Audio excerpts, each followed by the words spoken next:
নমস্কার, আমি দয়াল। দয়াল ইজি স্টাডিতে সকল শিক্ষার্থীকে স্বাগত জানাই।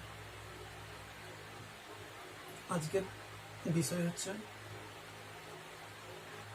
Direction sense test.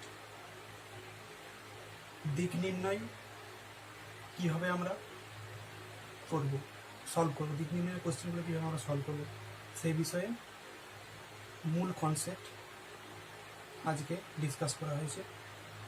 এছাড়া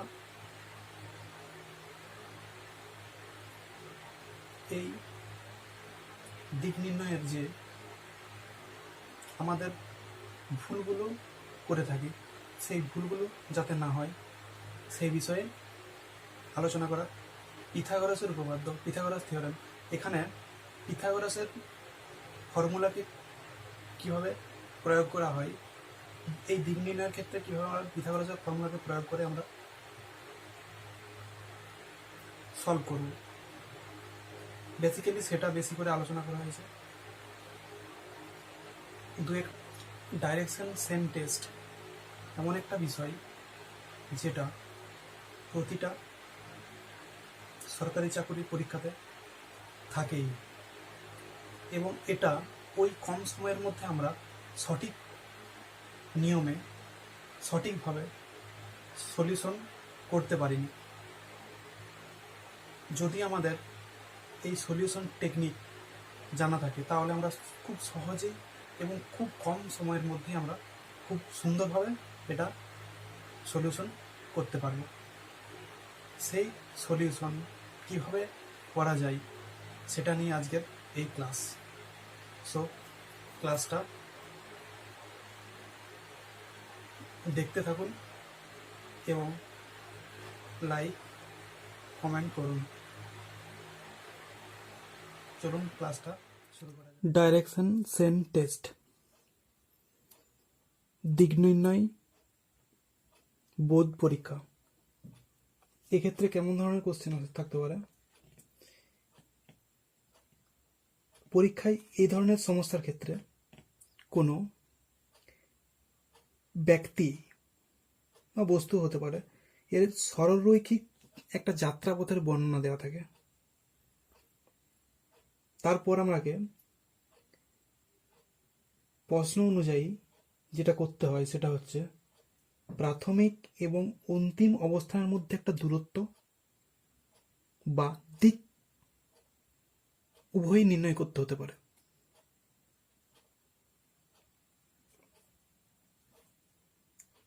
এটা সমস্যা যখন সমাধান করি তখন আমাকে মনে রাখতে হয়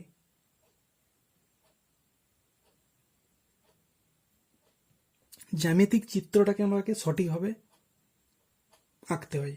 জ্যামিতিক চিত্রের মধ্যে যদি কোনো ভুল হয়ে যায় তখন সেটা ভুল হয়ে যায়, সেই প্রশ্নের উত্তর সঠিক আমরা নির্ণয় করতে পারিনি। তাহলে জ্যামিতিক চিত্রটা আমরা কিভাবে আঁকবো, তার সঠিক প্রসেস কি? জ্যামিতিক চিত্রটাকে সঠিকভাবে আঁকতে গেলে তার একটা সঠিক প্রসেস দরকার। সেই প্রসেসটা আমরা কিভাবে শিখতে পারি? তাহলে প্রথমে আমাকে জানতে হবে দিক সম্পর্কে ধারণা। দিক সম্পর্কে আমাদের স্বচ্ছ ধারণা তৈরি করতে হবে। তাহলে এই ছকের মধ্যে দিক সম্পর্কে দেওয়া আছে। তাহলে আমরা জানি কোনো ম্যাপের ওপরের দিকটা হচ্ছে উত্তর, নর্থ, নিচের দিকটা সাউথ। তারপর ডান দিকে হচ্ছে ইস্ট এবং বাম দিকে হচ্ছে ওয়েস্ট। তাহলে তাহলে এখানে হচ্ছে নর্থ, উত্তর,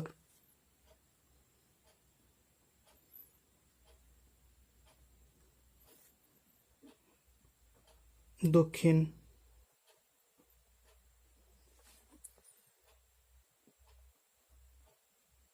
পূর্ব,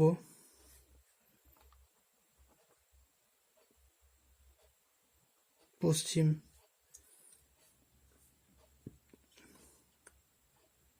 তাহলে নর্থ এবং ইস্টের মধ্যবর্তী দিক হচ্ছে নর্থ ইস্ট, মানে হচ্ছে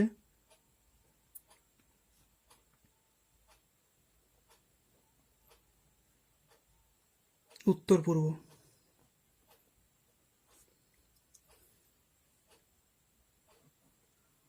সাউথ ইস্ট দক্ষিণ পূর্ব। এরপর নর্থ এবং ওয়েস্টের মধ্যবর্তী হচ্ছে নর্থ ওয়েস্ট।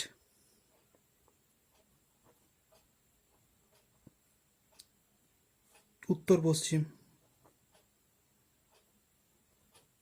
এবং সাউথ এবং ওয়েস্টের মধ্যবর্তী হচ্ছে সাউথ ওয়েস্ট, দক্ষিণ পশ্চিম।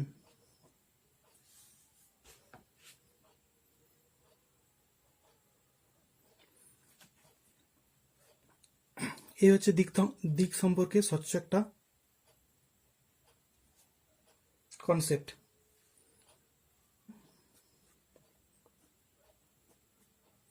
ডান দিক, এটা হচ্ছে বাম দিক।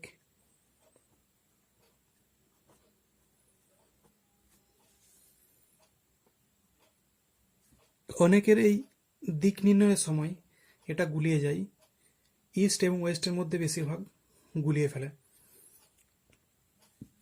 তারপর ডাইরেকশন ভুল হয়ে যায়। তখন আমাদের এই ধরনের সমস্যা সমাধান করতে আমরা ব্যর্থ হয়ে যাই। সেই কারণের জন্য আমাকে প্রথমেই এটাকে ভালো করে জেনে নিতে হবে, এর কনসেপ্টকে ফুলফিলভাবে ক্লিয়ার করে রাখতে হবে। তাহলে এই দিক সম্পর্কে আমাদের স্বচ্ছ ধারণা যদি তৈরি হয়ে যায় তাহলে আমাদের এটা করতে কোনো অসুবিধা হয়নি। তাহলে এখানে উপরের দিকে থাকছে ডান দিক বাম দিক, তাহলে নর্থের ডান দিক বাম দিক। এরপরে হচ্ছে সাউথ, এটা হচ্ছে ডান দিক, এটা হচ্ছে বাম দিক। এরপরে হচ্ছে ইস্ট, এটা হচ্ছে বাম দিক, এটা হচ্ছে ডান দিক। ওয়েস্ট, এটা হচ্ছে ডান দিক, এটা হচ্ছে বাম দিক। আবার যদি দিক অনুসারে যদি দুহাত মিলে দাঁড়ায় তখন আমরা এই দিক সম্পর্কে আমাদের একটা স্বচ্ছ ধারণা তৈরি হয়ে যায়।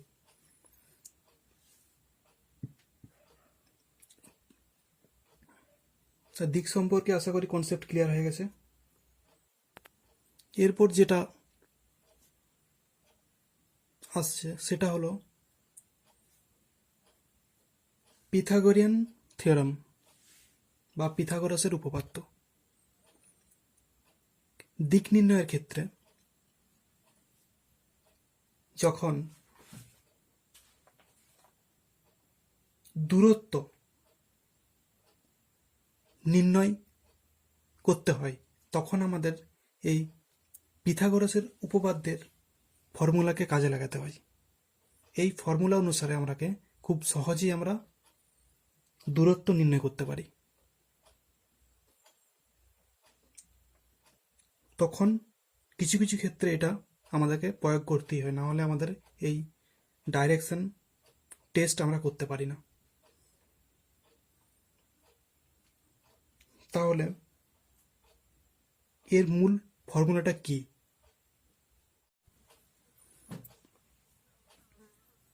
তাহলে পিথাগোরাসের উপপাদ্যের মূল কনসেপ্টটা কি? তাহলে সেটা কিভাবে আমরা প্রয়োগ করবো সেই কনসেপ্টটা? তাহলে মূল কনসেপ্টটা আমাকে জানা দরকার আছে। তাহলে মূল কনসেপ্টটা হলো যে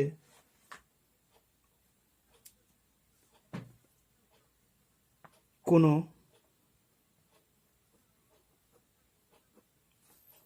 সমকোণী ত্রিভুজের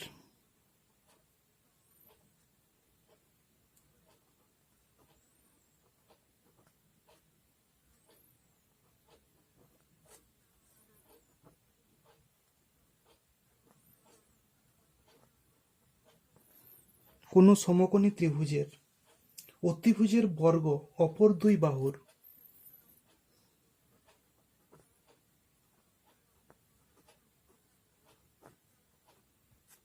বর্গ অপর দুই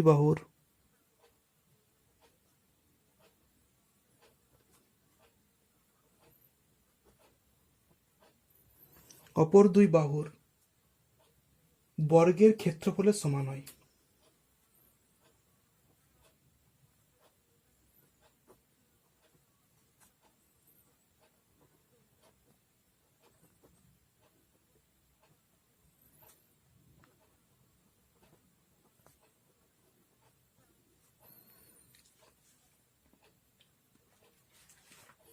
তাহলে মূল কনসেপ্টটা কি বোঝা গেল, যে কোনো সমকোণী ত্রিভুজের অতিভুজের বর্গ অপর দুই বাহুর বর্গের ক্ষেত্রফলের সমান হয়। তাহলে equal to the sum of the squares of the other two sides opposite to side is a right angle. এটা হচ্ছে এর মূল কনসেপ্ট। তাহলে এই কনসেপ্টকে আমরা কিভাবে বুঝবো? তাহলে আমরা একটা ক্যালকুলেশন প্রসেসে যেতে হবে, তাহলে আমরা বুঝতে পারবো। তাহলে হচ্ছে এ বি সি, এটা হচ্ছে একটা ট্রায়াঙ্গেল, এটা ত্রিভুজ। তাহলে এখানে বিকোণটা কিন্তু একটা সমকোণী ত্রিভুজ, একটা বিকোণটা হচ্ছে সমকোণ, এটা একটা সমকোণী ত্রিভুজ, বিকোণটা হচ্ছে সমকোণ। তাহলে এই যে এখানে স্মল লেটার লিখেছি এ বি সি, এইটা ধরে আমি এটার ক্যালকুলেশন করব। তাহলে আমরা প্রথমে যেটা বুঝতে হচ্ছে সেটা কি, তাহলে এখানে যেটা হবে, তাহলে অতিভুজ কোনটা, এখানে এসি অতিভুজ। লম্ব হচ্ছে এখানে এবি এবং ভূমি এখানে কি বিসি। তাহলে এটা যদি ভাবে লিখি,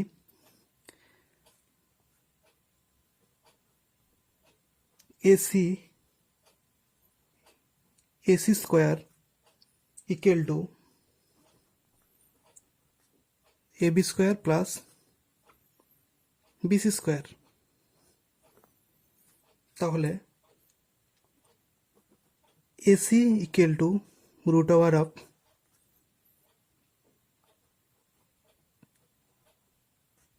AB square plus BC square. এটা হচ্ছে এর মূল ফর্মুলা। তাহলে আমরা এটা নির্ণয় করব কিভাবে? তাহলে এখানে একটা মান আমাদের দরকার আছে, এ সমান 3, বি সমান 4 ধরে নিচ্ছি। তাহলে সি এর মানটা আমরা নির্ণয় করব। এখানে কীভাবে ক্যালকুলেশন করব? তাহলে এখানে সি, এই স্মল সি, এটা হচ্ছে অতিভুজ।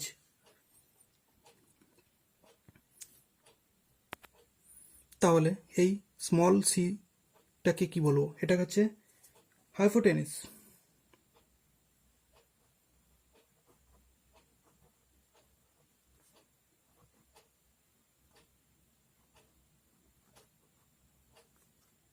বা অতিভুজ।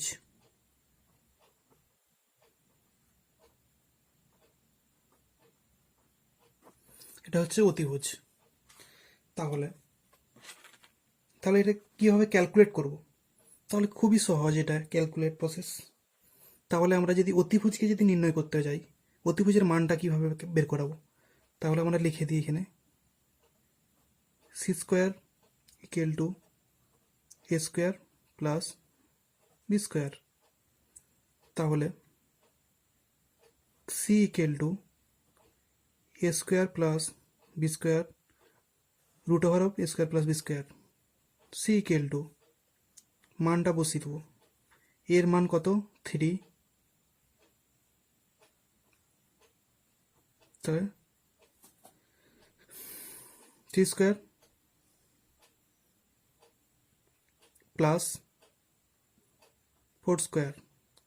C equal to root over of 9 plus square আছে 9, 16, 16। C equal to root over of 25। তাহলে C equal to root over of 25 মানে 5। তাহলে এটা পেয়ে গেলাম 5। অতিভুজের মানটা হচ্ছে 5। এ হচ্ছে ক্যালকুলেশন প্রসেস। আশা করি পিথাগোরাসের উপপাদ্যের মূল কনসেপ্টটা ক্লিয়ার হয়ে গেছে। এই কনসেপ্টটা জানা থাকলে আমরা অবশ্যই খুবই সহজভাবে ডাইরেকশন নির্ণয়ে কোনো সমস্যা আমাদের হবে না। আমরা যে কোনো ডাইরেকশন যেমনই থাকুক না কেন আমরা অতি সহজেই সেটাকে সলভ করতে পারব। ওর ফর্মুলাটা প্রয়োগ করে এখানে একটা কোয়েশ্চেন সলভ করা হবে। এই ধরনের কোয়েশ্চেন বিভিন্ন চাকরির পরীক্ষাতে এসে থাকে। সো এই কোয়েশ্চেনটা সলভ করার চেষ্টা করি। এর কি স্ট্র্যাটেজিটা ফলো করছি সেটা একটু ভালো করে লক্ষ্য করব। তাহলে কোশ্চেনে কি বলা আছে যে a man started walking from his home toward south. After walking 6 km he turned to his left and walked 5 km. Then he walked further 3 km. After turning left, he then turned to his left and continued his walk for 9 km. How far is he away from his home?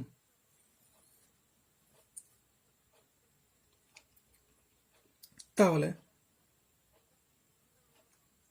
এই যে এটা পড়লাম, তাহলে এই ম্যানটা তার কিভাবে direction change করছে, তাহলে সেই ডায়াগ্রামটা আমাকে এখানে তৈরি করতে হবে। তাহলে ডায়াগ্রামটা কিভাবে তৈরি করব? তাহলে ডায়াগ্রামটা তৈরি করার প্রসেসটা কি? তাহলে প্রথমে কি বলেছে? A man started walking from his home towards south. তাহলে আমরা প্রথমে একটা ম্যাপটাকে আমরা এখানে বসিয়ে নেব। তাহলে এটা হচ্ছে নর্থ।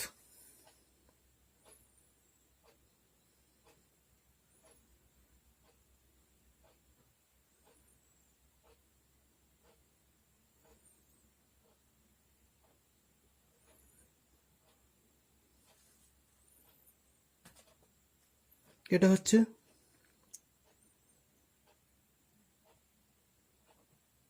সাউথ, এটা হচ্ছে ইস্ট, এটা হচ্ছে ওয়েস্ট। এটা আমি বোঝানোর জন্য লিখছি, এটা লেখার কোনো প্রয়োজন নাই, এটা মনে রাখতে হবে। কারণ এক্সামের সময় আমাদের এতটা সময় থাকেনি যে সব কিছু লিখে ক্লিয়ারভাবে করার। যতটা সম্ভব আমাদের মাথায় কনসেপ্টটাকে রাখতে হবে এবং মাথাতে ক্যালকুলেট করতে হবে। তাহলে আমরা কি এখানে বলেছে দক্ষিণ দিকে, তার অভিমুখটা দক্ষিণ দিকে, তাহলে সে দক্ষিণ দিকে মুখ করে হাঁটছে। দক্ষিণ কোনটা? সাউথ। তাহলে সাউথের দিকে, নর্থ থেকে সাউথের দিকে আসছে, এটা মাথায় রাখতে হবে যে তার অভিমুখটা দক্ষিণ দিকে। তাহলে এটা যদি স্টার্টিং পয়েন্ট হয়, এটা স্টার্টিং পয়েন্ট ধরে নিচ্ছি, এখানে ম্যানটা এখান থেকে স্টার্ট করেছে, হাঁটা শুরু করেছে। এখান থেকে সে বরাবর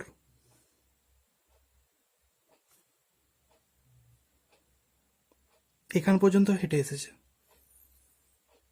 তাহলে সে 6 কিমি হেঁটে চলে এসেছে। তারপর কি হয়েছে? তারপর সে বামে ঘুরে গেছে। তাহলে সে বাম দিকে ঘুরেছে। তাহলে বাম দিকে ঘোরা মানে এই দিকে ঘুরে গেছে। তাহলে বাম দিকে সে ঘুরে কত কিলোমিটার হেঁটেছে? 5 km, 5 কিলোমিটার। সে বাম দিকে ঘুরে 5 কিলোমিটার হেঁটেছে। তাহলে এখান থেকে সে 5 কিলোমিটার হেঁটে গেছে। তাহলে 5 কিলোমিটার হাঁটার পর তারপর কি করেছে? ফার্দার পুনরায় সে 3 কিমি হেঁটেছে বাঁয়ে ঘুরে। আবার সে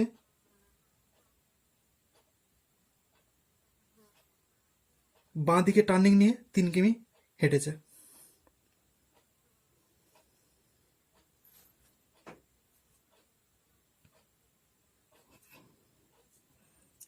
এই লেখাটা মাঝখানে পড়ে যাচ্ছে।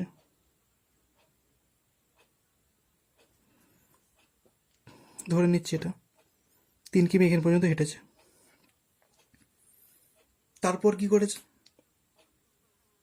আফটার টার্নিং লেফট, বাঁদিকে আবার, তারপরে আবার বাঁদিকে ঘুরে সে কন্টিনিউ ক্রমাগত আবার 9 কিলোমিটার হেঁটেছে।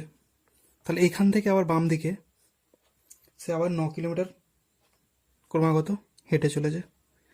তাহলে এটা 5 কিমি যেতে, তাহলে এখানে 5 কিমি।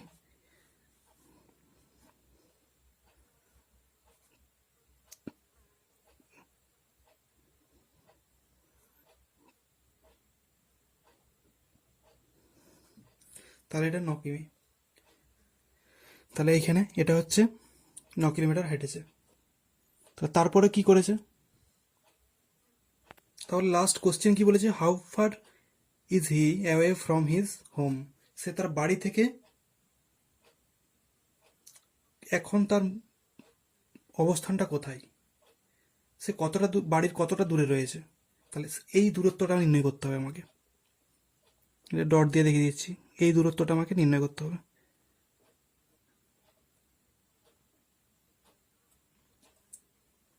সে বাড়ি থেকে কতটা দূরে এখন তার অবস্থান, তাহলে এখানে দূরত্বটা নির্ণয় করতে হবে। এখানে দূরত্বটা নির্ণয় করার কথা বলেছে। তাহলে এই দূরত্ব নির্ণয় করার সময় আমরা পিথাগোরাসের এই উপপাদ্যর ফর্মুলা ইউজ করব। তাহলে এটা ক্যালকুলেট করি, তাহলে লিখে দিই, এটা হচ্ছে এ, এটা বি, সি, এটা ডি, তাহলে এটা হচ্ছে ই, এটা হচ্ছে এফ। তাহলে আমাদের নাম বসে গেছে। এরপর কি করব, তাহলে এখান এ থেকে বি এর দূরত্বটা কত, 6 km, 6 কিলোমিটার। এরপর এটা হচ্ছে 5 km, তাহলে এটাও 5 km, তাহলে এটাও 3 km হবে, এটাও 3 কিমি হেঁটেছে।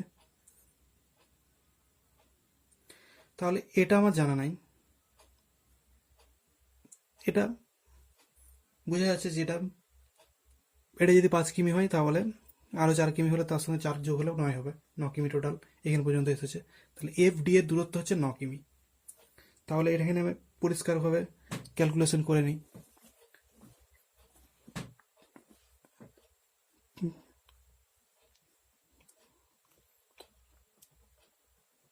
এবি সমান 6 km, বিসি সমান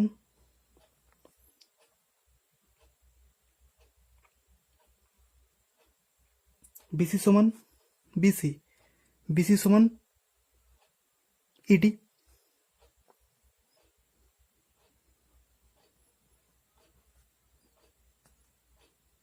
ফাইভ কেএম একসাথে করে দিচ্ছি। তাহলে এখানে ডিসি ইকুয়াল টু, তাহলে ডিসি কোথায়, DC equal to BE,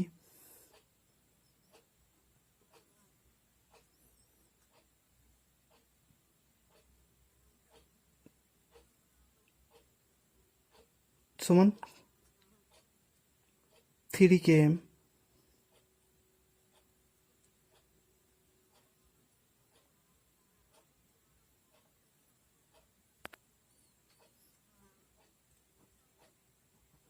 FD equal to 9 km, তাহলে FE equal to 9 minus 5 equal to 4 km, এটা হচ্ছে 4 km। তাহলে 4 km,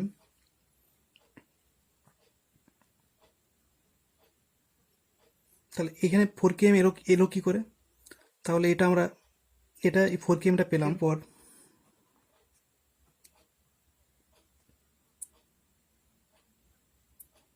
AE equal to 3 km।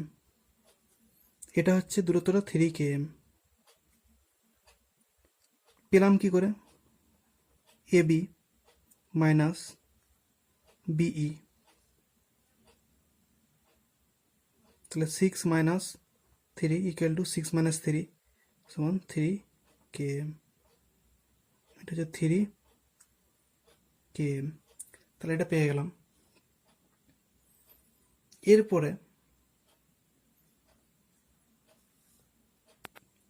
তাহলে f তার whole square equal to FE তার whole square plus AE তার whole square.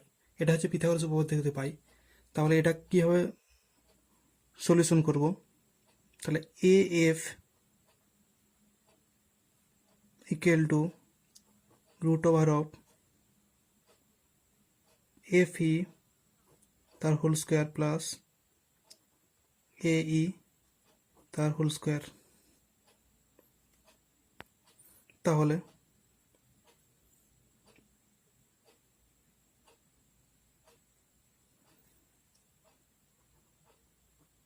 KF equal to root over of, তাহলে এখানে আছে FE এর মানটা কত? FE এর মান হচ্ছে 4 তার হোল স্কোয়ার প্লাস AE এর মানটা কত? 3 তার হোল স্কোয়ার। তাহলে AF equal two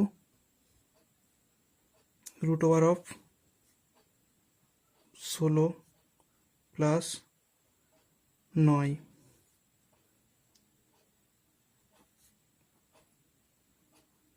AF equal to root over of 25। AF equal to 5 km, kilometre. তাহলে এটার থেকে এটার দূরত্বটা কত পেলাম? 5 km।